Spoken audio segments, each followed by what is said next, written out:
பாருங்கள்.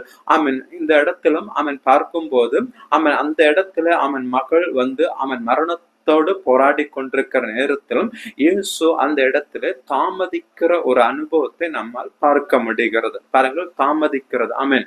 தாமதிக்கிற ஒரு அனுபவம் பாருங்கள். இந்த இடத்துல இருந்து நம்முடைய வாழ்க்கையும் இதே போலதான். ஏதோ ஒரு சூழ்நிலையில, ஏதோ ஒரு பிரச்சனையில நாம் இயேசுவை நோக்கி கதறுகிறவர்களாய் சில நேரங்களில மரண தருவாயான சூழ்நிலைகளில, சில வேளைகளில மரணத்துக்கு ஏதுவான வியாதிகள் நம்மளை தாக்கி கொள்ளும் போது, அல்லது ஏதோ ஒரு வெளியே வர முடியாத பிரச்சனையினால நாம் சிக்கி தவிக்கும் போது, நாம் நம்முடைய வாழ்க்கையில இந்த பிரச்சனையிலிருந்து என்னை விடுவிக்க இயேசுவால் முடியும் என்கிற நம்பிக்கையினாலே, என்கிற விசுவாசத்தினாலே நாம் யாரிடத்தில் அந்த நேரத்தில் நம்முடைய பிரச்சனைகளை கூறுகிறோம் என்று